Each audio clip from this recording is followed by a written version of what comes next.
지금까지 왜 세월호가 침몰해야 했는지, 왜 구하지 않았는지 아무것도 밝혀지지 않았지만 이제 시작이야. 이렇게 시작을 많은 분들과 함께 할 수 있어 다행이다. 예, 안녕하세요. 오늘은 그 세월호 진상규명 브리핑 4회차 진행하겠습니다. 먼저 인사부터 해야 되나요? 예, 우리 분과장님부터 인사 부탁드릴게요. 안녕하세요. 4.16 가족협의회 진상규명분과장 2학년 8반 장준영 아빠 장훈입니다. 네, 안녕하세요. 4.16 연대 사무처장 배서영입니다. 예, 진행을 하는 저는 4.16 연대 공동대표 안순호입니다. 오늘 새로운 인물이 저희하고 함께 하고 계시는데요. 소개 부탁드릴게요. 네, 안녕하세요. 저는 4.16 연대 사무처 배정민입니다. 예, 오늘은 지난번에 3회차에 예고 드렸던 대로 이슈 브리핑은 외력 요인 배제할 수 없다라는 요즘에 핫한 이슈죠. 그걸 가지고 이야기를 좀 나눠볼 거고요. 그리고 이제 주제를 새로운 걸 또 하나 잡아서 다들 쉬쉬하고 있었던 국정원에 대한 이야기를 하고, 그리고 세월호 현안 브리핑으로 우리 목포에서 인양 분과장님이신 동수 아빠께서 지금 단식 오늘로 7일차인데 이 부분에 대해서 같이 이야기 한번 나눠보도록 하겠습니다. 세월호 화물칸에 실려있던 차량의 블랙박스에 담긴 참사 당시 영상입니다. 차량 한 대의 바퀴 4개가 동시에 바닥에서 떨어지며 공중에서 뒤집어집니다. 이런 현상은 배가 서서히 기울어질 때는 나올 수 없으며 엄청난 충격을 받았기 때문이라고 일부 전문가들은 주장합니다. 최대 통상적인 선의 과정에서 발생하는 가속도는 약 0.02G, 50배 상당의 충격이 가해지지 않으면 발생하지 않는 현상으로 역시 외력설의 근거가 될 수 있습니다. 이제 용역 결과들이 이제 최근에 들어온 것들이 많고, 그러면서 그 외력설에 대해서 일단 조금 더 깊이 있게 보완 조사가 필요하지 않느냐, 이런 문제제기가 된 겁니다. 그러면 첫 번째 질문으로, 요즘에 이제 그날 바다가 개봉이 되고 30만이 넘는 우리 관객들이 같이 영화를 보면서 외력에 대한 문제 제기들이 커지기 시작했잖아요. 예, 맞습니다. 최근에 그 세월호 선체조사위원회에서도 그 외력 이 부분에 대한 조사 영역을 배제하지 않고 다 가능성 열어두고 조사하겠다라고 이제 공식적인 결정을 내렸습니다. 외력이 제기되기 시작됐던 건 그 세월호 침몰하고 그 다음 날부터예요. 왜냐하면 생존자들의 증언들이 나오기 시작했는데 증언들이 너무 황당했거든요. 그 당시에 뭐 날라갔다든지 양승일님이 날라갔다든지, 그다음에 생존자 중에 한 아이가 자기도 붕 날랐다든지 이런 얘기를 했었는데 도저히 그 납득이 안 됐거든요. 배가 넘어가는데 어떻게 사람이 날라가? 맞습니다. 그런 얘기들이 보기 시작했었죠. 그러면은 이렇게 도저히 납득 안 되는 그러한 증언들을 통해서 봤을 때 영화 또 그날 바다의 영향은 또 많이 큰 건가요? 사실은 1회차 때도 장훈 분과장님이 뭐 양승성희님에 대한 안타까운 그 목격 이런 걸 말씀하셨어요. 근데 영화 그날 바다 그거를 사실은 이제 컴퓨터 그래픽으로 그대로 구현을 했죠. 근데 이제 충격적인 거는 침몰 다음 날부터 있었던 증언이 4년 만에 영화를 통해서 이제 알게 된 거지만 사람이 붕 날았다는 겁니다. 그것은 이제 커다란 충격이 있어야만 이제 가능하다는 이제 것을 의미하는 거죠. 두 가지 가능성이 있어요. 지금 외력을 배제할 수 없다지만 외력 없이도 사람이 날아갈 수 있어요. 배를 넘어뜨려서 급격한 횡경사를 만들면 되는데 횡경사 속도를 되게 빠르게 하면 돼요. 그 두 가지 가능성이 있는데, 하나는 네거티브 GM으로 만들 수 있어요. 마이너스 GM으로 배가 홀라당 뒤집어지는 거죠. 그 다음에 하나는 외력으로 갖다 밀어 제끼는 거고요. 근데 지금 이 세월호는 네거티브 GM을 만들 수가 있는 조건이 안 돼요.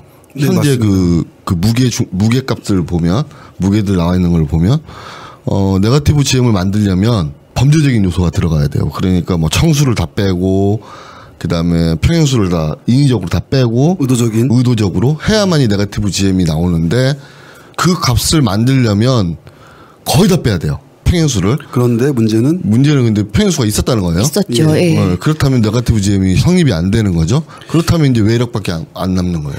아니 그러면 말씀 계속해 주세요. 네거티브 GM이란 무엇이냐 이거를 그냥 제가 쉽게 설명드리면 선박 복원성이 굉장한 마이너스.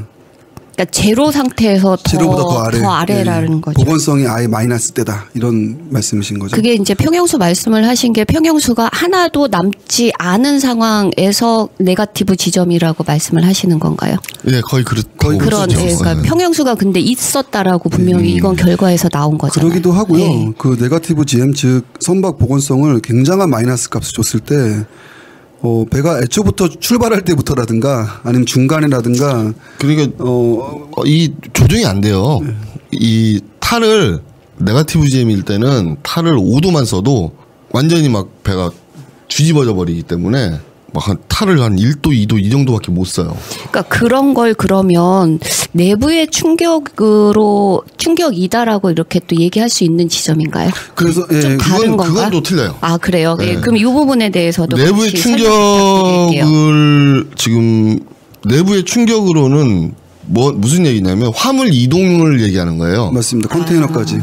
화물 이동으로 배를 그렇게 급격하게 빠르게 넘어뜨릴 수 있느냐 이 얘기인데. 자, 전제 조건이 있어요. 화물이 이동하려면 이동할 수 있는 각도를 만들어줘야 돼요. 보통 화물들이 잘 굴러다니는 거면 뭐 몇 도, 한 5도, 10도면 이게 넘어가겠지만 자동차라든지 화물들은 30도 가까이 넘어가야 그때부터 움직이기 시작하거든요. 그럼 30도까지는 어떻게 넘어갔느냐. 이게 문제가 되는 거죠. 그렇죠. 그러면 배가 선회할 때 횡경사각이 30도가 넘었느냐. 그럼 그런 배는 움직일 수가 없어요. 예, 맞습니다. 그래서 사실은 내부의 충격으로도 가능하지 않는가라는 질문을 던졌을 때 방금 전에 분과장님이 말씀하신 대로 그러한 기울기 속도가 나오지 않는다는 얘기인 거죠. 정확히 말씀드리면 3월 6일 날 그 뉴스타파의 블랙박스 영상 복원이 초당 약 4.8도, 약 5도 가까이의 기울기 속도, 횡경사 속도가 나왔다라는 거잖아요. 이거는 내부의 어떤 그런 의도적인 어떤 그런 것이 있었으면 또 모를까? 하지만 그건 역시도 잘 설명이 안 되는데 어쨌든 저쨌든 간에 약 50도 가까이 기울기는 가질 수 있어도 그 속도의 기울기는 가능하지 않다라는 거죠. 그렇기 때문에 사실은 이제 외력이 자꾸만 대두하게 되는 것입니다. 여러 가지 가능성들을 다 열어놓고 생각하다 보면 외력 그러면 전부 다 사람들이 잠수함만 생각해요. 외력이 잠수함만 있는 게 아니거든요. 그래요. 저도 외력하면 외부에서 쿵 하고 부딪힌 게 뭘까를 생각하게 되거든요. 다 그렇게 생각을 하는데 예. 외부적으로 배에다 줄 수 있는 힘을 외력이라고 하거든요. 그날 바다의 영화에서 보면 이제 그 외력을 앵커로 이제 앵커설이 나오죠. 네. 그런데 그날 바다의 그 앵커설이 좀 그 뭐라고 하죠? 되게 반대하는 논리가 앵커설의 논리가 이 반대하는 논리는 두 가지예요. 하나는 뭐냐면 앵커를 잡고 있는 쇠사슬이 있어요. 그 쇠사슬의 인장력이 재원이 나와 있거든요. 200톤이에요. 인장력이라고 하면은 끊어지는 거. 그 쇠사슬 실제 가서 보니까 엄청 앵커가 두껍던데요. 근데 200톤밖에 안 돼요. 그러면 그 200톤밖에 안 되는 그 인장력으로 그 움직임을 제한할 수 있느냐. 이게 하나가 있고요. 세월호 만톤 가까이 만톤 배를. 또 하나는 뭐가 있냐면 넘어뜨리는 데는 성공했는데 그 넘어진 다음에 끌어올릴 전력이 있느냐. 앵커를 그렇죠. 끌어올릴 전력이 있느냐. 이 두 가지가 가장 취약점이에요. 앵커설이. 그러니까 그거가 설명되지 않는다 이런 의미인 거죠. 그렇죠. 예. 근데 어쨌든 그날 바다가 이제 그런 논란도 있지만은 분명한 사실은 이제 목격자들의 증언이라든가 여러 가지 종합해 봤을 때 이게 하여튼 해명이 되지 않는다라는 거죠. 그렇죠. 네. 그날 바다의 가장 큰 주제는 뭐냐면 의도성이에요. 인텐션이에요. 원래 영화 제목이 인텐션. 예. 왜냐하면 모든 사람들이 다 앵커설에 집중을 하고 있는데 그 앵커설이 아니라고요. 왜냐면 그날 바다가 얘기하고자 한 그 주제는 3번의 시도가 있었고 3번째에 성공했다거든요. 네. 그것도 앵커로. 그렇다면 그 3번을 어떻게 했느냐도 생각해 봐야 되는 문제거든요. 어떻게 보면은 앵커든 뭐든 외부에 3번의 충격이 있었지 않았냐라는 얘기인 거라고도 볼 수 있을 것 같습니다. 그렇죠. 이번에는 그러면 그 이제 침몰 원인에 관한 얘기를 지금 우리가 하고 있는 거잖아요. 외력 요인물 배제할 수 없다를 중심으로 놓고 그럼 이제 항적 모형 침몰 실험에서는 이런 것들이 어떻게 나왔는지. 지난번 1, 2회차 때 말씀드렸지만 어쨌든 세월호라는 선박이 가진 조건으로는 그 기존의 좁은 항적이 구현되지 않는다. 실험을 통해서. 그러니까는 이 배는 폭이 크게 돌게끔 설계되어 있는 배다. 그냥 쉽게 말하면은 어떻게 보면 복원력이 약할수록 배가 넓게 돌아가지고 어떻게 보면 제가 보기에는 세월호가 그렇게 쉽게 침몰하지 않는 배로 설계되어 있는 것이 아니었나 이렇게 싶을 정도로 어쨌든 실험 결과에서는 이 배는 그렇게 좁은 폭으로 급격하게 기울어서 침몰하는 배로 보기에는 어렵다라는 게 대부분 실험 결과에서 나온 증언들이었습니다. 복원력이 약하다 이 부분을 좀 깊게 생각해 보면 있잖아요. 불법 중개축을 했잖아요. 네. 그러니까 복원력이 나쁜 배에다 불법 중개축을 할까요? 복원력이 견딜 수 있다고 판단됐기 때문에 불법 중개축을 하는 게 아닐까. 그럴 수 있겠죠. 그럴 수도 있겠네요. 그러니까요. 네. 불법 중개축을 했는데 배가 넘어가게 생겼는데 그럼 불법 중개축을 했겠냐는 거예요. 그렇죠. 세월호는 이제 바닥이 평평한 평조선인데다가 아무튼 이게 제가 봐도 배가 그렇게 쉽게 침몰하기 어렵다. 그래서 지금 인양대에서 올라온 세월호를 보면 앞에는 아주 날카로운데 뒷부분에 가면 거의 평평해요. 넓고 평평하죠. 넓고 평평하죠. 이게 옛날에 보면 우리 그 임진왜란때 보면 판옥선이라고 하잖아요. 네. 그런 식의 배예요. 맞습니다. 그런 식의 넓은 수명에 닿는 면적이 넓은 배니까 이 배는 그러니까 많이 가라앉지 않고 그 접안하기 쉽게 많이 가라앉지 않고 그 복원력을 갖고 있을 수 있는 배란 말이죠. 그런데 이 배를 불법 중개축을 해서 무게중심값을 위로 올렸다고 했는데 그걸 아무리 많이 계산을 해봐도 수치상으로 0. 많이 넣고 해봐도 0.46 정도가 나오는 거예요. 그러니까 많이 넣는다는 게 화물이나 그 적재 물량을 말씀하시는 거죠. 아니 도대체 그러면 0.46에서 그러면 똑같은 항적이 구현이 돼야 되는데 항적 구현은 안 되고 그렇기 때문에 기존의 항적이 약간의 오차는 있을 수 있어도 쉽게 말해서 그 노란 리본이 뒤집어진 듯한 모양의 항적도가 그게 어느 정도 그 오차 범위 내에 있는 것이라면 그렇다라고 한다면 이거는 사실은 외부의 힘에 의한 꺾임 이거 외엔 답이 없다라는 게 사실은 이제 실험을 지켜본 사람들의 대부분의 이제 그런 결론이었던 거죠.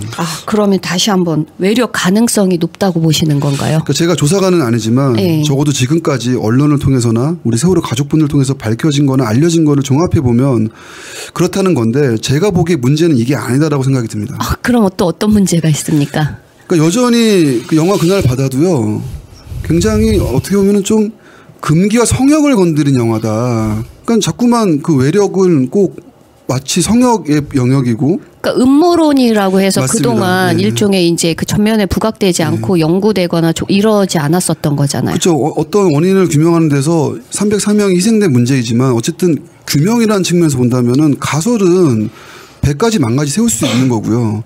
여러 가지 가설을 다 열어놓고 규명을 하나씩 해들어가면 그거는 충분히 밝힐 수 있는 일들인데 왜 이게 계속 금기시되어 왔는가. 저는 그게 좀 문제의식이 있습니다. 저희 가족협의회가 1년 반쯤 전에 저희가 자료집을 내고 그 이제 전국 집회해서 이제 강연도 다니고 했었어요. 그때 가장 주안점을 뒀던 것 중에 하나가 뭐냐면 침몰 원인을 밝혀졌다고 생각하지 말라였어요.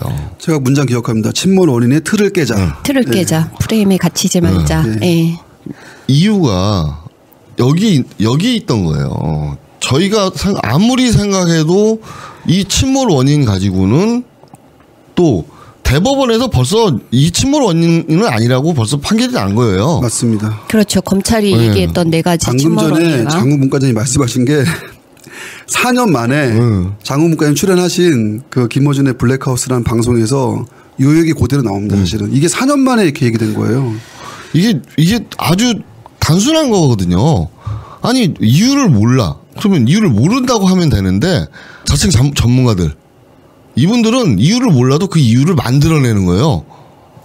근데 그 이유가 합당한 이유가 아니거든요.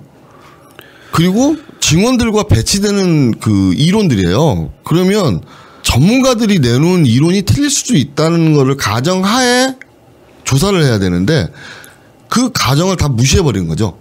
거기를 건들면 완전히 이제 성역을 건드는 것처럼.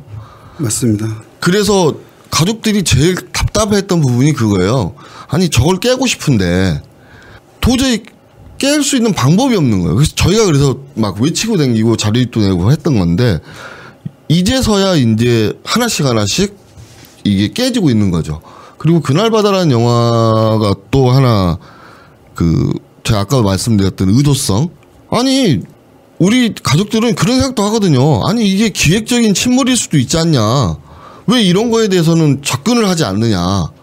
왜 선원들한테 질문이나 조서를 꾸밀 때 왜 니네 공모 가능성이라든지 이런 걸 왜 물어보지 않느냐. 아, 그런 거에 대한 질문은 하나도 없었던 거예요. 없었던 거죠. 네. 그리고 해경이 안 구했거든요. 그럼 얘네들과의 공모 가능성도 생각해 봐야 되는 거고요. 또 해수부가 내놓은 이 AIS 데이터, 이 침몰 원인, 이것도 여기 짜맞힌 그 공모 가능성이 있다는 얘기죠. 그렇다면 뭐 이게 너무 크게 가지만 이런 범죄적인 가능성이 있는데 왜 이걸 조사를 안 하느냐가 우리 가족들의 외침이거든요. 사실은 검찰의 주장은 과적, 불법 증개축, 고박 불량, 조타 미숙 요 4개가 침몰 원인이었다고요. 그 SBS의 그 블랙하우스 방송에서 이제 여론조사를 해봤더니 70%가 특히 침몰 원인은 검찰의 주장대로 그런 거 아니었냐라고 인지가 돼 있다라고 그러잖아요, 국민들이요. 그러니까 사실은 이게 4년 내내 금기시 되었던 이것 외에 다른 게 있을 수 없다라는 것들이 얘기되었기 때문에 그렇게 인지가 되고 있는 거고요. 그게 4년 만에 정확하게 그 방송이 녹화된 날이 4월 16일이었어요. 참사가 일어난 지 4년 만에 처음으로 그게 방송을 탄 겁니다. 근데 아직도 그날바다는 음모론의 영역에 있어요. 여전히 전문가들은 특히 이제 앵커설의 어떤 취약 지점들을 계속 얘기하면서 좀 이상하다 이런 식으로 얘기하고 있는데 아니 뭐 앵커설을 얘기할 수도 있고 뭐 다른 설을 얘기할 수도 있고 그게 잘못된다고 하더라도 그것이 마치 그 사람들이 큰 잘못을 저지른 것처럼 저는 취급당할 일은 아니라고 보고요. 어떠한 것들을 좀 얘기를 꺼내는 것 자체가 뭔가 좀 불온시되는 이 분위기가 여전히 존재하고 있다는 데서 좀 걱정이 되고 있습니다. 작년에 자로가 세월 X를 냈죠? 네. 거기서는 거의 잠수함 충돌 얘기를 했고, 근데 표면적으로 보면 지금 배가 인양됐는데 잠수함 충돌 흔적은 이제 눈으로 보이는 흔적은 거의 없어요. 네. 그러니까 이제 잠수함 충돌설이 싹 들어갔는데 이제 외력설이 들어간 거죠. 거의. 참 이것도 말도 안 되는 이유인데 우리 가족들이 디지털 증거를 이렇게 막 챙기기 시작한 거예요. 핸드폰이라든지. 아무도 이 디지털 증거를 챙길 생각을 안 했던 거예요. 하물며 선조위까지. 우리 가족들이 이제 물통 들고 뛴 거죠. 왜냐면 아주 깨끗한 물에다가 이제 염기를 빼야 되니까. 예, 그 장면 봤습니다. 저도. 근데 이 디지털 증거에서 결정타가 날아오는 거죠. 배가 넘어가는 순간이 나오는 거예요. 정말 증언이 많네. 아니 차가 어떻게 저렇게 넘어가? 차가 날아가잖아요. 어떤 걸 보면 작은 차가 날아가요. 그거는 물리학상으로 불가능해요. 그 정도로 이렇게 날아가는 거는 배가 이렇게 넘어지면서 날아가는 거. 그냥 확 넘어졌다는 거예요. 그거를 이제 AIS 데이터에 딱 대입을 하다 보니 강력한 외력이 세월호를 끌고 저기 한 바퀴 뺑 돌아야 돼. 반 바퀴를. 그렇다면 이제 추정을 해보는 거죠. 도대체 몇 톤 정도의 힘으로 저걸 했을까? 물속에서 3,000톤 이상의 힘이 나와야 돼요. 2,800톤에서 3,000톤. 그럼 과연 그 정도 힘을 낼 수 있는 물체는 뭐가 있나? 고래를 잡으러 가야 되나? 여기서도 이 맹점이 그거예요. 이 잠수함선의 맹점은 또 뭐냐면 세월호를 잡아서 돌려야 되는 거예요. 부딪힌 흔적 거의 없이. 그렇기 때문에 앵커를 상상할 수 있는 겁니다. 네. 그러니까 앵커설이 나오고. 그러니까 이제 그 음모론이라고 했던 것들이 이제 우리가 얘기를 할 수 있게 되는 거잖아요. 그렇죠. 예, 근데 이제 이게 음모론에서 머물지 않게 하려면 우리가 어떻게 해야 될까요? 예. 예, 저는 그래서 이 성역을 깨야 된다. 그래서 원점에서 공평하게 모든 가능성을 열어놓고 다시 조사를 시작해야 한다는 것입니다. 그게 가장 중요한 부분이에요. 여태까지 전문가들이 내놓은 모든 보고서나 데이터들이 다 틀렸다는 걸 인정하고 새로운 데이터와 새로운 보고서를 만들어내야 되는 거죠. 맞습니다. 제일 취약점이 세월호 참사의 가장 취약점이 뭐냐면 그 시간대 데이터가 부실하다는 거예요. 참사 시간대 데이터가 거의 없어요. 있는 데이터라고는 AIS, 그다음에 레이더 영상, CCTV는 중간에 끊겼고요. TRS 음성 교식록, 그다음에 이제 나온 블랙박스, 이거밖에 없어요.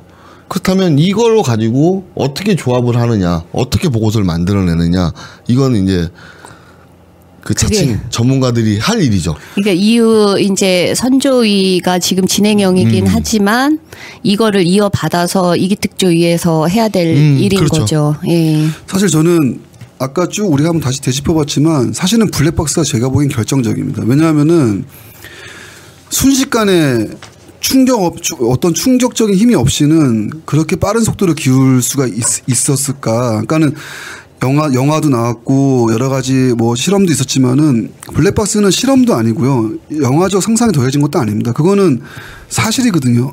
근데 거기서 올가미가 순식간에 50도를 기울여 버립니다. 이거는 누구도 거짓말할 수 없는 사실인 거죠. 근데 제가 이걸 왜 강조하냐면은 제가 그 장면을 봤어요. 그 디지털 이렇게 나오니까 장치가 나오니까는 아빠들이 분과장님이 그걸 무슨 얘기라고 그러죠? 그거 저기 부식되지 않게 하는 그 액을 막 들고 뛰어다니는데요. 저는 깜짝 놀랐어요. 왜냐하면은 저건 보통 전문가들이나 조사관이 해야 될 일인데 부모님들이 난리가 나신 거예요. 그러니까는 저게 대한민국의 현실이구나 좀 봤어요. 그러니까 내놓으라는 전문가들이니 뭐니 하는데 결국에는 그 디지털 증거를요 누가 찾았냐? 조사관들이 아닙니다. 우리 부모님들이 찾으신 거였어요. 이게 사실은 전 엄청 충격이었고 지금도 좀 생각해보면 열이 받는데 어쨌든 그 결정적인 증거가 지금 많은 것들을 지금 설명해주고 있습니다. 지금 이거는 다시 조사해야 된다는 걸 설명해주고 있습니다. 세월호가 올라오면 과연 증거적인 가치가 있을까 하는 다들 회의적이었죠. 네. 그런데 우리는 그 안에서도 증거를 찾아낸다고 생각을 했어요. 그래서 여러 가지 증거들이 있겠지만 특히나 디지털 증거가 가장 중요하다. 왜냐하면 아이들이 들고 나온 핸드폰을 보면 그 당시를 찍은 영상들이 있거든요. 그래서 핸드폰과 그 블랙박스 영상이 되게 중요하다 생각을 했었는데 이걸 우리만 했다는 거예요. 그러니까 그런 거를 말 그대로 그 당시 그 수습했던 그 코리아셀비지나 해양수산부에서는 별로 의지가 없었던 것 같아요. 가족들이 거의 필사적으로 매달려서 눈을 부릅뜨고 찾았던 거죠. 그 당시에 국가수도 있었어요. 그리고 육경, 해경 다 있었고요. 그러면 그 사람들은 훈련받은 사람들이에요. 증거를 찾아내고 이거 증거를 법정에서 써먹으려면 이 증거력이 확보돼야 되잖아요. 네. 근데 그걸 훈련받은 사람들인데 그 사람들은 손도 안 대고 있는 거예요. 우리 가족들이 어디 있었는지 채정하고 이거 갖다가 자 이제 해수부랑 다 불러요. 불러가지고 코리아셀비지 해수부 부른 다음에 그다음에 나중에 선두기가 붙죠. 우리가 거기서 막 이제 다 물로 씻어가지고 자 사진 찍으세요. 그래서 사진 다 찍고 남바링하고 그다음에 그걸 이제 물에 담그는 거죠. 염분 빼고. 네, 염분 빼는 거기까지. 네. 그다음에 이제 선주위한테 넘기는 거. 거기 보면 제 사인도 있어요. 제가 인수한 인수인계증에. 도대체 왜 저희 가족들이 그걸 해야 되는지 그 이해를 못 하겠는 거예요. 거기에 국가수도 나와 있고 해경, 육경 다 있으면 그 사람들이 할 일이거든요. 그리고 하물며 약간 이제 분야는 틀리지만 국군 유해발굴단도 나와 있고 와 이건 도대체 우리 가족들이 어디까지 해야 되나 이런 자괴감도 많이 들었죠.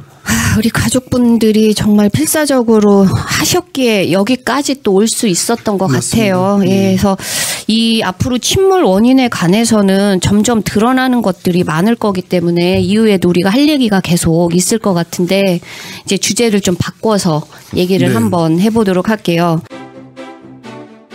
세월호의 첫 출항일은 3월 15일.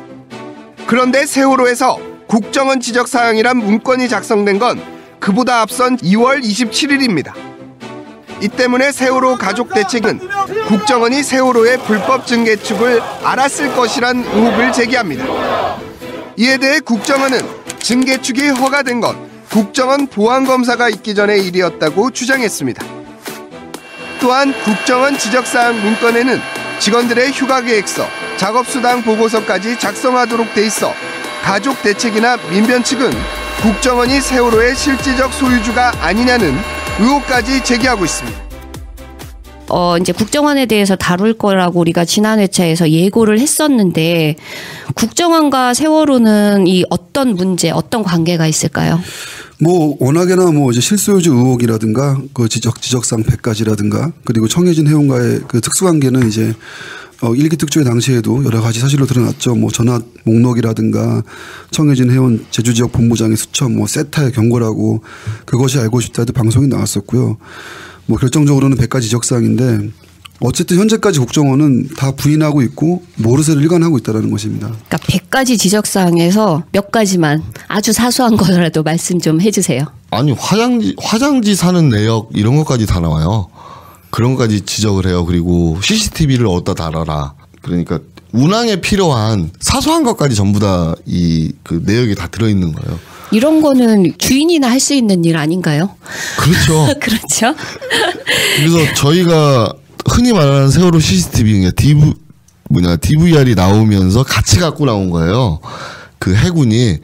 그러니까 DVR을 갖고 나오면서 그 옆에 있는 같이 떨어져 있던 노트북을 갖고 나왔는데 그 노트북을 이제 포렌식을 해보니 뜬금없는 국정원 문서가 나온 거예요. 그 포렌식을 가족들이 네, 또 그것도 했죠. 네.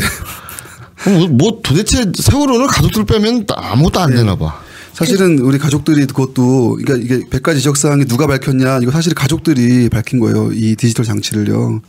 그러면은 이제 만약에 이제 이거는 뭐 감히 물론 상상은 하고 있었지만 국정원이 세월호 문제에 개입이 되어 있다면 그러면은 이해관계가 있을 거 아닙니까? 그러니까 어떤 이해관계라고 추측을 하고 계시는지요? 뭐 방금 전에 얘기 국정원이 부인하고 있지만 그 자기 배라고 한다면 뭐 이해관계가 당연히 있을 거라고 보는데 그걸 부인하고 있다고 해도 과연 국정원이 어떠한 득과실이 이 배에 있냐라는 거죠.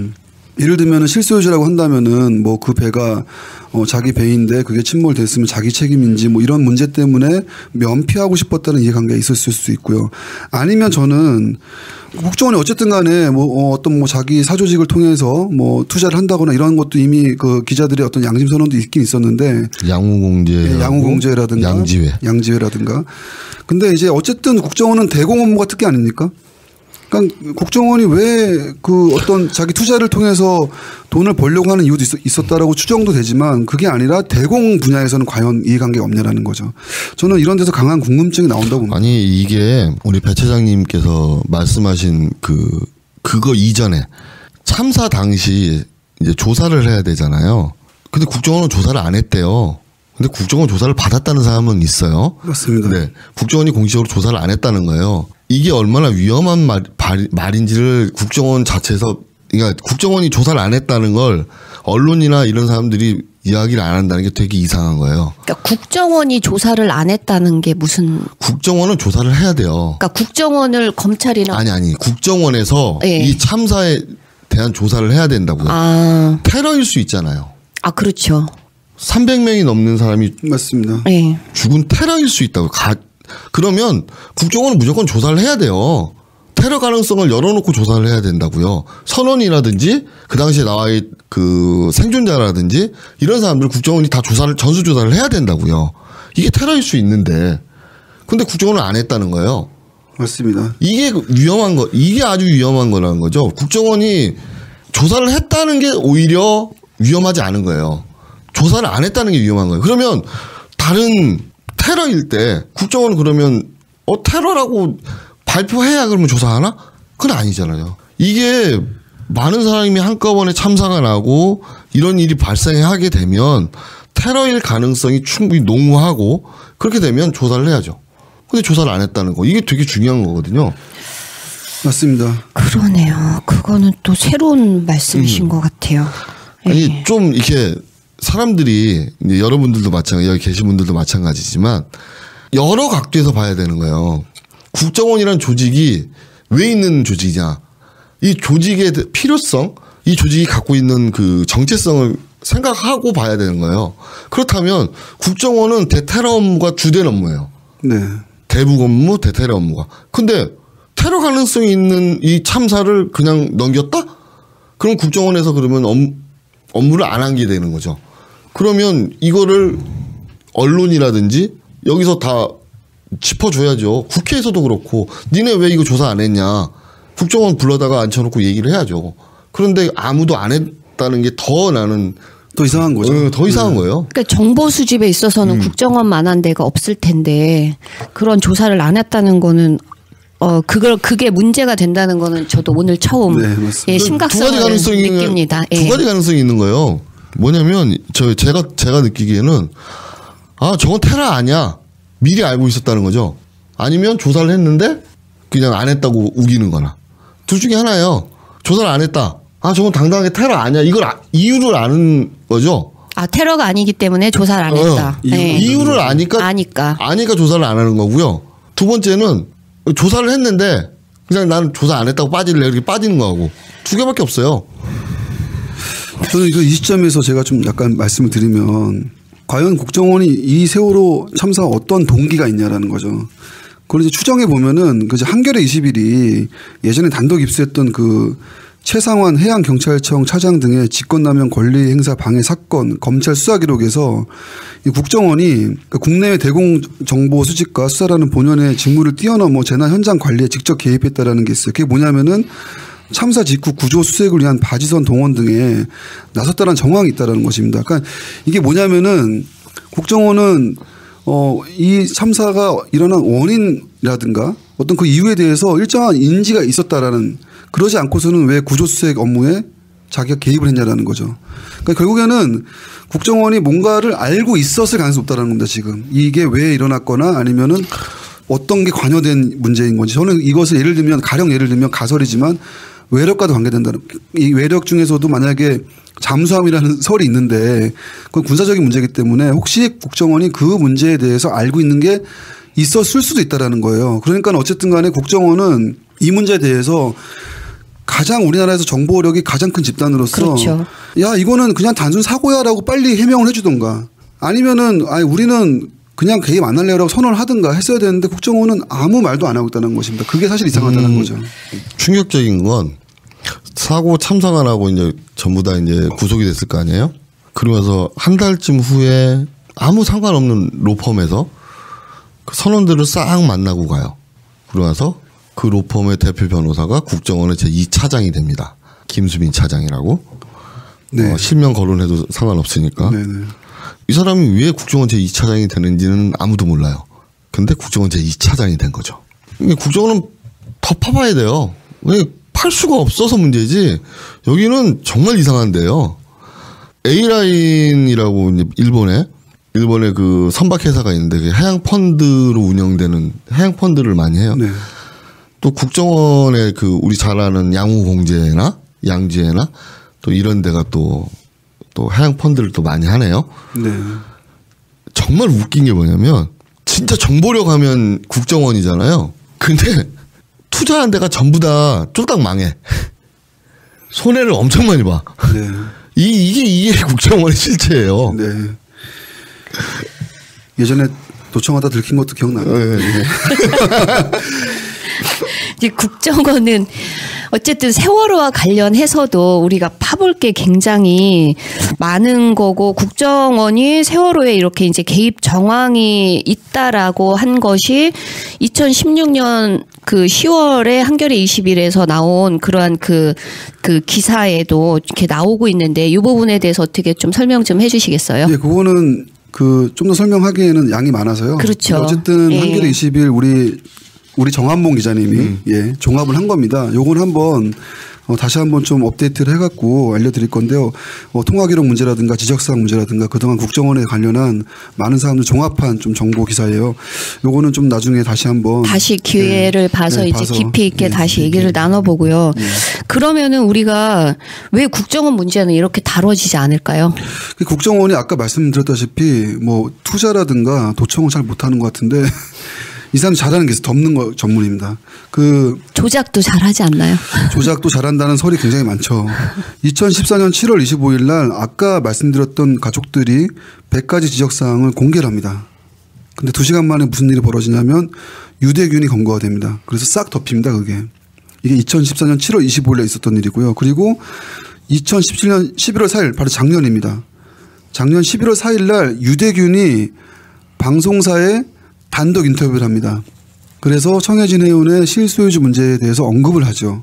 그리고 바로 4일 뒤에 국정원 개혁위원회에서 세월호 실소유주에 대한, 그러니까 청해진 해운 이거에 대한 국정원의 개입 정황은 없다라고 결론을 내려요.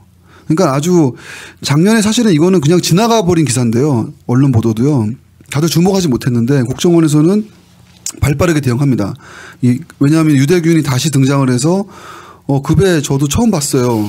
그리고 그 배에 대한 소유 지분을 세월호 사고가 나고 그날 그 이후에 처음 들었다고 저도 그거를 봤어요. 맞습니다. 그리고 그 배의 소유 지분도 청해진 해운이 이윤을 가져가지 않는 구조라는 것을 전문 회계사 나와서 그거를 지적을 하죠. 이게 저희가 이제 국정원 문건이 나왔다고 그래서 이제 기자회견을 하잖아요. 그 뒤에 이제 유대균이 잡힙니다. 잡힐 때 그냥 유대균만 잡히면 상관이 없는데 여기에 남녀 상렬지사가 들어가요. 네. 미모의 경호원이랑 같이 잡혀요. 그게 굉장히 크게 부각이 돼서 계속 나왔었어요. 도대체 이분들이 뼈 없는 통닭을 시켜 먹는 게 왜 특종이 되는 건지 이해를 못 하겠지만 뼈 없는 통닭을 시켜 먹었다고 이게 이제 무뼈 통닭을 시켜 먹었다고 이게 단독 특종으로 나가고 막 이래요. 맞습니다. 그 참사 당시에 참 어처구니 없는 그 상황에서 언론에도 국정원이 이 입김을 품고 있지 않았나 이런 생각이 들고요. 아까 우리 배 차장님께서 말씀하신 그 국정원 개혁 TF 이분들이 세월호하고 국정원하고 연결고리를 찾을 수 없다. 정황이 없다. 이렇게 말씀을 하셨는데 바보가 아니면 국정원 그 내부 컴퓨터에다가 세월호라고 넣어놓고 청해진을 청해진으로 넣어놓겠냐고요. 그렇게 안 하겠죠. 키워드 자체를 이렇게 넣어놓겠냐고요. 근데 이분들이 할 수 있는 방법이 그 방법밖에 없는 거예요. 키워드 검색밖에 없는 거예요. 그러니까 세월호 친이 안 나오고 국정원 친이 안 나오는 청해진 친이 안 나오는 거예요.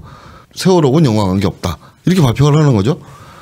맞습니다. 제가 해도 세월호라고 안 해놔요. 제가 그 가족협의회 자료실에다가 이제 이건 비공개화 해가지고 하는 것들은 남발링을 다르게 해요. 그리고 거기다 암호 같은 걸 이렇게 그 키워드로 해놓는데 국정원은 안 그러겠냐고.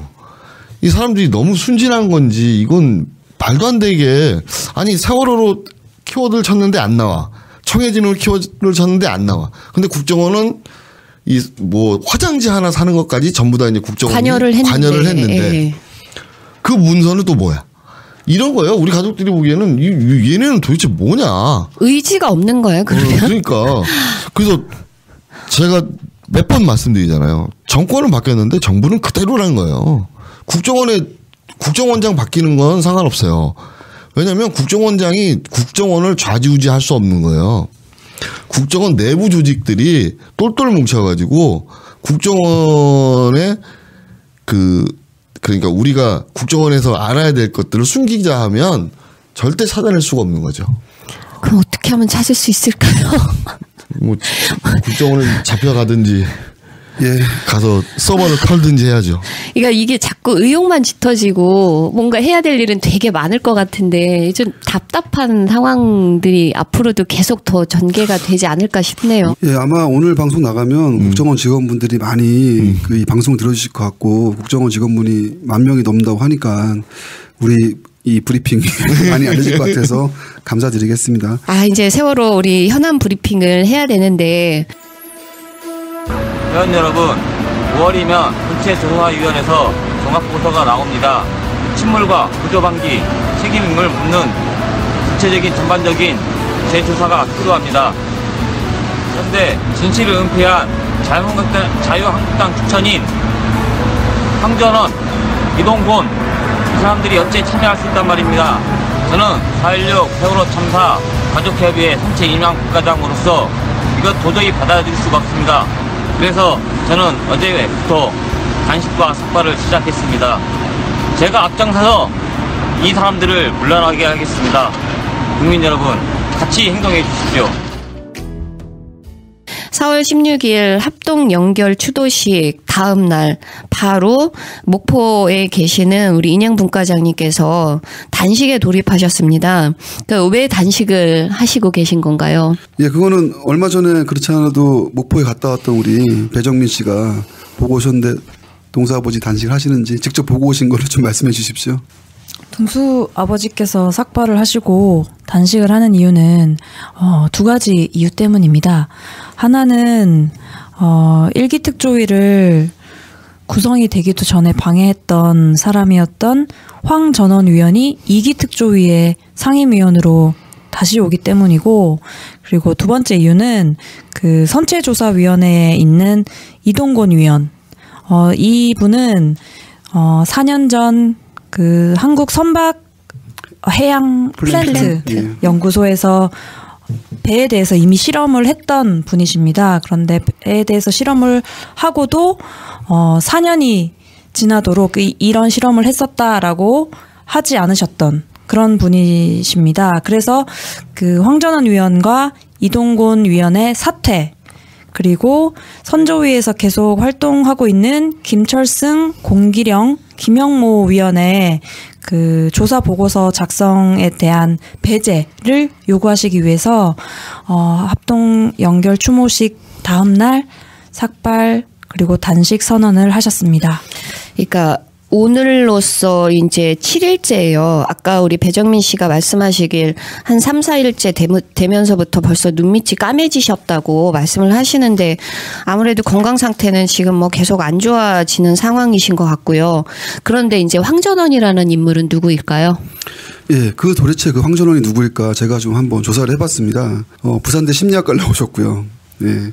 나와서 이제 한 약 10여 년간 한국 교원 단체 그 한국교청이라고 그러죠. 거기서 10년여 동안 무슨 뭐 조직국장, 무슨 정책교섭국장 등등 계속 거기서 활동을 한 사람이었습니다. 근데 2004년에 당시 한국교청 회장 그 이름이 이군현, 당시 한국교청 회장과 함께 2004년에 한나라당 입당을 합니다. 입당을 해서 정치지망생으로 같이 입당을 해서 자기가 모시던 교청회장은 국회의원이 됐고, 자기는 이제 2006년에 한나라당 부대변직을 맡고 2007년에는 이게 포인트입니다. 박근혜 후보의 캠프의 공보 부단장을 맡습니다. 결국 박근혜 후보를 대통령으로 만들려고 정계에 입문한 사람이었다는 것입니다. 부산 출신이니까요.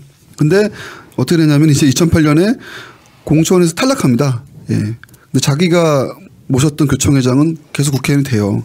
그리고 이제 아마 공천 탈락된 거에 대한 보훈 인사격이었다고 저는 추정이 되는데요. 2009년부터 2014년까지 그 한국 폴리텍 대학 제7대학이죠. 동부산 캠퍼스 학장을 이제 맡게 돼요. 그걸 하고 나서 이제 특조위로 올라온 겁니다. 그러니까 당연히 이 사람은 친박 라인이 있었기 때문에 청와대 대응 적정성을 조사하는 것에는 대통령 행적도 포함되기 때문에 당연히 그걸 막아야 됐겠죠. 그렇기 때문에 해수부에서 그 사주문건이 왔을 때 일사불란하게 기자회견도 하자고 했을 때 당연히 했던 자이고, 자기가 나서서도 직접 자기 혼자 기자회견도 하고 아주 별짓을 다 했던 사람입니다. 저도 기억이 나는데요. 계속 그렇게 기자회견을 하니까, 그리고 기자들에게 갖고 브리핑을 하니까는 그걸 못하게 하려고 가족들이 계속 따라다녔어요, 사실은요. 근데 숨어 다니면서까지 했던 사람이에요. 그러니까 매우 신념이 강한 분이신 것 같아요. 박근혜 대통령을, 당시 대통령을 보호하기 위해서 투철한 그 자기 신념을 가지고 확신을 가지고 나섰던 자입니다. 이런 자가 다시 특조위가 된다라는 거는 말이 안 되는 게, 여전히 지금도 이 구조방기 문제, 특히 청와대까지 최고 지휘 라인까지 조사를 해야 되는데, 이런 전력이 있는 자가, 매우 전형적인 정치 지망생인 자가 여전히 지금도 자유한국당의 추천을 받아왔는데 과연 이 조사를 제대로 할 수 있는가. 범죄 혐의도 있지만은 이 사람 태생 자체가 이걸 할 수가 없다라는 것입니다. 예. 그래서 이제 다시 한번 말씀드리면 특별조사위원회 전원회의 때마다 우리 가족분들이 가셔서 릴레이 삭발을 하고 계십니다. 그래서 황전원 그 위원은 다음번 전원회의 때 또 볼 수 있을지, 어떤 부모님을 또 삭발을 하게 할지, 이게 본인의 판단에 따른 건지는 모르겠지만 어쨌든 저희 가족협의회 요구는 분명히 황전원은 반드시 사퇴하기를 바라는 거는 명확합니다. 그리고 이제 이동곤 얘기를 아까 이제 배정민 씨가 또 말씀하셨는데, 이 사람들은 또 이제 선체조사위원들과 이런 분들은 또 어떤 내용인가요? 일단 이동곤 씨는 지금 조사에 배제돼 있고요. 아마 이번 주 선체조사위원회 전원회의에서도 이와 관련한 사항들이 다뤄진다고 알고 있습니다. 근데 어쨌든 간에 전문가적 양심을 봤을 때 자기가 그 실험 그걸 알고 있었으면 얘기를 했었어야 됐는데, 그걸 알면서 숨겼다라는 거는 굉장한, 이거는 비양심적인 행위를 넘어서서 범죄적인 요소가 있는 겁니다, 사실은요. 근데 어쨌든 이런 것들을 여전히 지금도 인정을 좀 하는지 안 하는지 모르겠는데, 아직까지도 위원직을 스스로 물러나지 않고 있다라는 거는 문제가 된다고 봅니다. 그래서 어쨌든 이동건은 빨리 사퇴를 해라, 이런 것이 강력한 요구이고요. 그리고 아까 김철승 교수, 공길영 교수, 김영모 현 선조위 부위원장 같은 경우는, 일단 김영모 부위원장은 당시에 그 실험 결과가 포함되어 있었던 검경 합수부에서 의뢰했던 그 실험 결과 민간 전문 자문위원이었고요. 당연히 책임이 있죠. 근데 뭐 지금 사퇴하라까지는 아니고 그 책임에 대한 것을 분명히 해라. 그리고 김철승 교수 같은 경우는 당시에 이제 해양심판원의 그 자문 이제 위원으로 갔던 분이에요. 그러니까 이런 분들이 어쨌든 박근혜 정부 당시에 기간에 참여했던 분이라면, 그리고 그때 4년 전에 어떤 그런 여러 가지 결과들에 대해서 다른 얘기를 하지 않았던 분들이 지금에 와서 보고서에 참여한다라는 건 사실 문제가 있죠. 그리고 공일영 교수도 사실은 이동건 씨가 그거를 알고 있었다라는 것을 모르지 않았다라고 스스로 이미 자백을 하셨어요. 그렇다면 본인도 이 문제에 대해서 책임을 지고 선조위에 책임 있는 태도를 취해야 된다라는 것이 사실은 그 단식과 삭발의 요구인 거죠. 그러면 제가 분과장님께 질문 하나 드릴게요. 우리 김영모, 김철승, 공길현 위원들이 보고서 작성에서 배제되고, 혹은 보고서 작성해서 배제되길 요구하는 게 어떤 의미가 있는 겁니까? 검경 합수부 보고서와 그다음에 크리소 보고서, 이런 게 다 부정당하고 있는 실정이거든요. 그렇죠. 그런데 이제 이분들은 이제 그 보고서를 쓸 때 이제 자문위원이라든지 이런 걸로 같이 했던 분들이니까. 예. 특히나 이동곤 위원 같은 경우는 크리소 보고서를 담당해서 주도적으로 썼던 분이 작성했던 분이시고, 그렇기 때문에 선체조사위원회에 공식 보고서가 나올 때 이분들은 이름을 올리면 안 된다는 거죠. 저희 입장에서는. 왜냐하면 이해 당사자가 되는 거예요. 보고서 자체에 대해서 신뢰성이 떨어진다는 거죠. 이분들이 이해 당사자가 되기 때문에 여기에 끼어들면 안 된다는 거고요. 두 번째, 이제 황전원 이제 상임이죠. 그렇죠. 황전원 상임 같은 경우는 저희가 어떻게 할 수 있는 방법이 없습니다. 솔직히 말씀드려서 국민들도 어떻게 할 수 있는 방법이 없습니다. 왜냐하면 법에 따라서 국회에서 추천을 해서 대통령이 임명을 했기 때문에 그 임명 절차까지는 하자가 없어요. 그런데 황전원 의원이 일기특조위 때 했던 그 발언들이나 행동들이 자기 소신에 의해서 했다면 여기 오면 안 되죠. 근데 자기 소신에 의해서 했다고 하면서 다시 와서 일을 잘해보겠다고 하는데, 뭐 저희 가족들은 참 어이가 없죠. 말도 안 되는 소리를 하고 있다, 이렇게 얘기를 하고 있는 거고, 선체조사위 문제도 마찬가지예요. 이동건 의원은 배제됨이 마땅하고요. 나머지 분들도 보고서에는, 내가 솔직히 말해서 이 나머지 분들이 다 나쁘다고 생각하진 않아요. 그러니까 나쁘고 안 나쁘고를 떠나서 이해 당사자라는 거예요. 이해 당사자는 보고서에 참여하면 안 된다는 게 저희 소신이고요. 그분들이 같이 작성해서 낸 보고서를 우리는 또 믿을 수가 없다는 거죠. 신뢰할 수 없고. 신뢰할 수 없게 된 거기 때문에. 그렇다면 누가 보고서를 쓸 거냐? 근데 보고서 쓸 사람 많아요. 지금 선조위에 전문가들 되게 많이 있고요. 이 얘기를 이제 조금 이제 막간을 좀 이용해서 좀 이 얘기를 해볼게요. 네덜란드 마린이라는 연구소에서 저 세월호 모형을 갖고 자기네가 수조가 노는 날이 있어요. 그 운동장, 축구장보다 더 큰 수조인데 그때 자기네가 조건값을 틀리게 해서 실험을 더 해보겠다는 거예요. 우리 허락해주면. 네. 니네가 뭘 하고 해? 그랬더니 이런 사고가 나는 이유를 알아야겠다. 네. 우리는 배를 잘 만들려고 하는 연구소지 이 사고를 원인을 규명하려고 만든 연구소는 아니지만 이 사고가 났기 때문에 이 사고를 그러면 방지할 수 있는 방법이 있지 않을까 이런 실험을 해보겠다는 거예요. 이게 원래 전문가들의 이 자존심이고 이게 원래 전문가들의 자세 아니에요? 그렇죠. 상식이죠. 이게 통해야 되는 거거든요. 근데 우리나라는 그렇지 않다는 거예요. 그러니까 세월호가 3년 만에 똑같은 그 바다에 있다가 올라온 거예요. 그러면 저는 우리나라 대학교들이 다 붙을 줄 알았어요. 세월호 인양되면. 연구진들이 다 붙을 줄 알았어요. 그래서 조선대학이면 조선학 가면 세월호의 뭐 변형이라든지 이런 게 옆으로 누워 있었으니까 어떻게 변형됐고 뭐 이런 걸 다 할 것 같았고 그다음에 뭐 생물학 이쪽에서는 세월호 안에 3년 동안 그 살고 있었던 해양 생물들에 대해서 해양 생물들 그다음에 이제 뭐 그 인체를 연구하시는 분들이면 그 거기에 따른 그 오셔서 물론 저희 미수자 가족들이 뭐 그 연구 주제는 아니지만 그래도 어떻게 변형이 왔고 이런 걸 다 연구를 하실 줄 알았어요. 정말 실망했어요. 그런 분들이 하나도 안 계세요.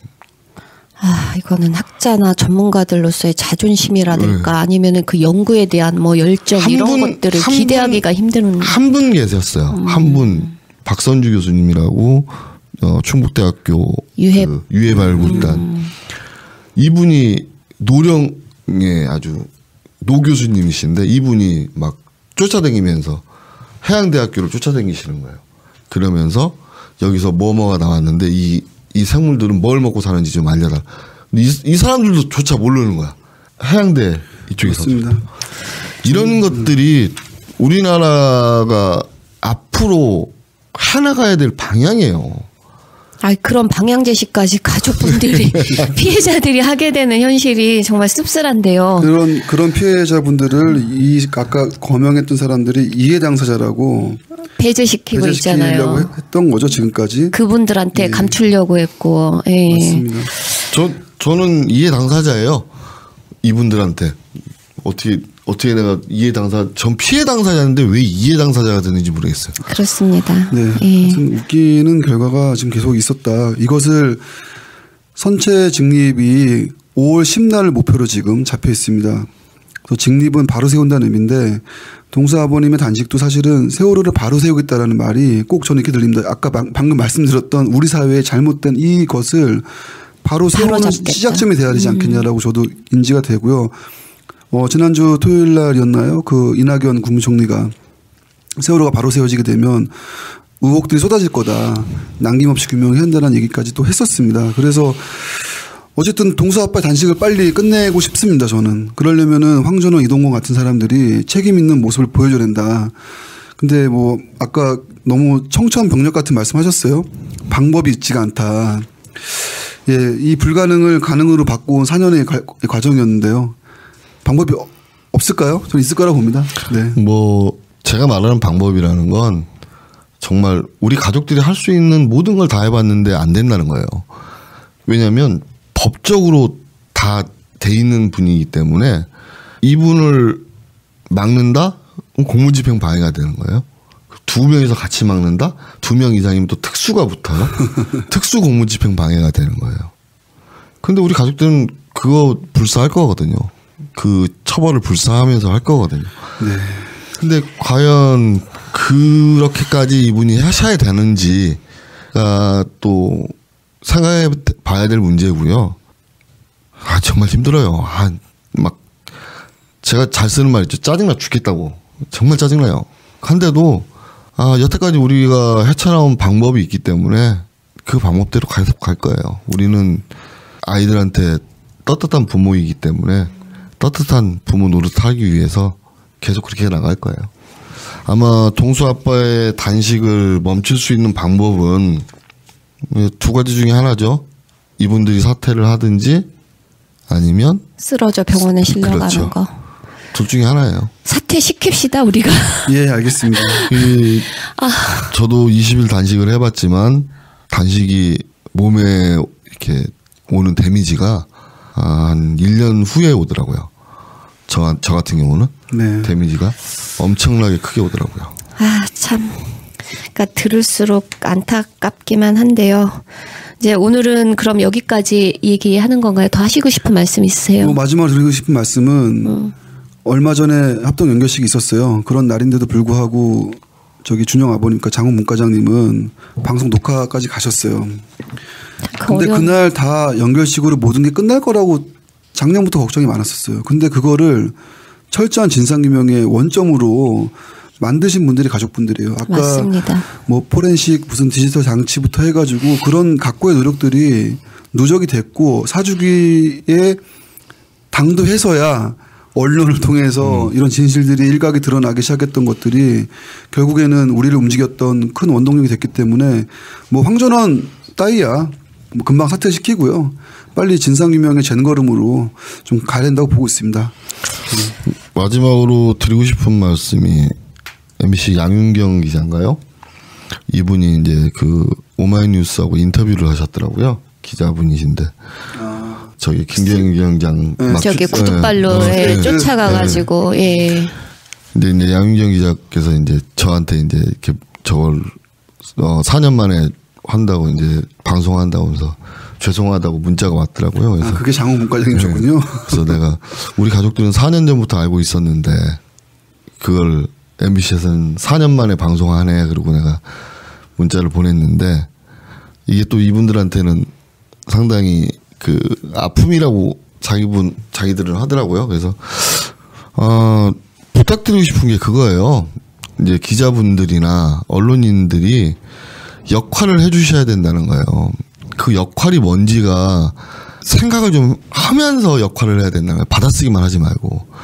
아까 말씀드렸잖아요. 국정원 문제. 그리고 제가 저번에 방송할 때 말씀드렸잖아요. 조타실에서 승객들이 나오는 문제들. 이런 것들을 다른 각도에서 봐서 그렇죠. 이게 문제성이 뭔지를 찝어내고 그 문제성들을 언론에서 다뤄줘야 되는 거죠. 심층 취재하는 거 잘하잖아. 잘해야죠. 그러니까 예. 그런 것들이 언론이 할 수 있는 가장 큰 사회적인 공헌이에요. 네.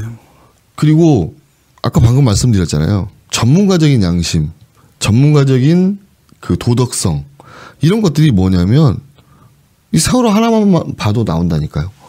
그렇다면 지금 뭐 유해 발굴되고 있는 4.3이라든지 뭐 6.25 때 민간인 학살 예.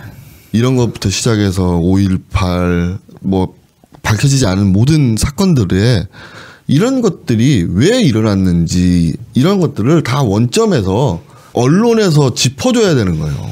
우리 세월호 유가족들이 원하는 게 뭔지 아세요? 가장 원하는 건 아까 말씀드렸다시피 이런 참사가 재발되는 걸 막는 거예요. 지금 요 근래에 3건의 전원 구조가 있었어요. 네. 해경에서. 네. 해경 제가 이제 해경하고 통화를 하면서 현지 해경하고 통화를 하면서 야 이번에 잘했대 3건 다 그랬더니 잘하긴요 뭐 그래도 욕 먹고 사는 거죠 하는데 그런 게 왜 나왔겠냐는 거예요. 세월호 참사로 인해서 어떻게든 해경이 들어서 그 핸드폰 영상에 보니까 막 해경이 그 기관실에 들어가서 물 빼고 막 하는 영상이 나오더라고요. 네네.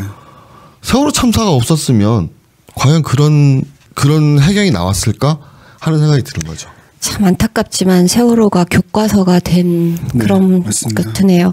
오늘 첫 방송 같이 해주신 혹시 우리 배정민 씨의 소감, 느낌 짧게. 저는 그 특조위 활동을 이제 방청을 하러 자주 처음부터 2기 특조위 때부터 갔었는데 황전원 위원에 대해서 많은 생각을 했습니다. 사람은 글로써 진정성을 표현할 수 없고 말과 행동으로 진정성을 알 수 있는데 지난 그 SBS 블랙하우스 방송에서 제 눈길을 끌었던 것이 회의 도중에 차기환 위원이랑 그 황전원 위원이 나와서 엘리베이터를 기다리고 있는데 기자가 묻습니다. 회의를 중단하시는 거냐, 사퇴냐. 너무나 당당하게 황전원 위원은 말합니다. 저는 사퇴입니다. 그리고 덧붙인 말이 너무나 이게 좀 가슴 아파하는데 나는 더 이상 이제 이 기관과 관련이 없는 사람이다. 너무 당당하게 말씀했던 게 제 기억에 남는데 저는 이게 마지막 특별조사위원회라고 생각하고 임해야 된다. 모든 위원들이 그렇게 생각하고 임해야 된다고 생각하는데 지난 1기 때 활동으로 그리고 1기 때 기자회견으로 1기 때 황전원 위원의 말로써 너무나 분명하게 이 사람이 2기 특조위에서 활동할 수 없다는 것이 드러나 있다고 생각을 합니다. 그렇기 때문에 법과 절차에 의해서 대통령이 임명하신 위원이더라 하더라도 저는 황전원 위원이 생각을 갖고 있고 자식을 키우는 아버지라면 저는 분명히 행동할 수 있는 방법은 단 하나라고 생각을 합니다. 그것에 대해서 황전원 위원 그리고 이동건 의원께서 정말 가슴 아프게 그리고 무겁게 생각해 주시길 당부드립니다. 좋은 말씀 감사합니다. 예, 그러면 일단 4.16년대 홈페이지나 팟캐스트를 통해서 홍보 많이 되고 있을 테니까 많이 들어주시고 돌발 제안을 하나 할게요. 4.16 연대 우리 홈페이지에 들어오셔서 어떤 주제로 얘기를 좀 해주셨으면 한다는 좋습니다. 이런 그 제보 제안 좀 해주셨으면 저희가 그 주제로 해보겠습니다. 더불어 특별조사위원회에서 어떤 것들을 좀 밝혀줬으면 하는 것들이 있으면 그런 것도 같이 제안을 해주시면 고맙겠네요. 저희 가족들과 유가족들과 4.16 연대와 연대 회원들 그리고 국민들은 일심동체라고 생각하고요. 그럼 궁금한 점이 있다거나 그런 것들이 있으면 직접 물어봐 주시면 저희가 답해드리고 그런 코너를 하나 새로 만들죠? 알겠습니다. 정말 우리 분과장님 좋은 아이디어 주셨습니다. 그러면 오늘 이슈 브리핑은 이만 마치도록 하겠습니다. 수고하셨습니다. 네, 수고하셨습니다. 동수아빠께서 4월 28일 단식을 중단하셨습니다. 동수아빠가 단식을 중단하며 국민 여러분께 드리는 글을 전해드립니다. 단식을 멈추고 다시 진실을 위한 싸움에 나서겠습니다. 그러나 미안할 뿐입니다. 아이들에게 너무나 미안할 뿐입니다. 더 힘을 냈어야 했는데 그러하지 못했습니다. 어제 세월호 선체조사위원회 전원회의장에서 저와 우리 가족들은 요구했습니다. 미수습자 수습, 수중수색을 더 하지 않으려는 명백한 동기로 유해를 은폐하면서까지 미수습자 가족을 떠나게 한 해수부 적폐 세력에 대한 문제를 선조위 조사 결과에 추가해야 하며 감사원 감찰 요구도 선조위가 분명하게 할 것을 요구하고 그렇게 하기로 했습니다. 그리고 침몰 원인 규명의 결정적 단서가 될 수도 있었던 4년 전 항정 모형 실험을 은폐한 이동곤에 대한 선조위의 검찰 고발을 강력히 요구했습니다. 5명의 참석위원 중 권영빈, 이동권, 장범선 위원의 찬성으로 검찰 고발에 대한 의결은 간신히 이뤄질 수 있었습니다. 이와 더불어 우리는 김영모, 공기령 등 4년 전 항적 실험에 관한 관련성 여부도 철저히 조사할 것을 요구해왔습니다. 이동곤에 대한 조사와 수사를 통해 관련성 여부는 반드시 규명되어야 할 것입니다. 오늘 아침 진실규명 방해자 황전원이 세월호가 있는 곳으로 온다는 소식을 들었습니다. 함께 있던 우리 세월호 가족들은 절대로 황전원의 방문을 허용할 수 없었습니다. 저와 우리 세월호 가족은 목포신항 출입구에서 황전원을 막아서 쫓아냈습니다. 하지만 아직까지도 황전원은 2기 특조위 사퇴를 하지 않고 있습니다. 선체조사위원회의 객관성 확립이 곧 침몰 원인에 대한 진상조사의 제대로 된 첫걸음이 됩니다. 마찬가지로 황전원의 문제를 해결하는 것 역시 진상규명을 위한 첫 출발을 제대로 할 수 있도록 하는 일입니다. 우리는 우리 아이들 304명의 목숨을 앗아간 참사에 대한 진상규명을 결코 포기할 수 없습니다.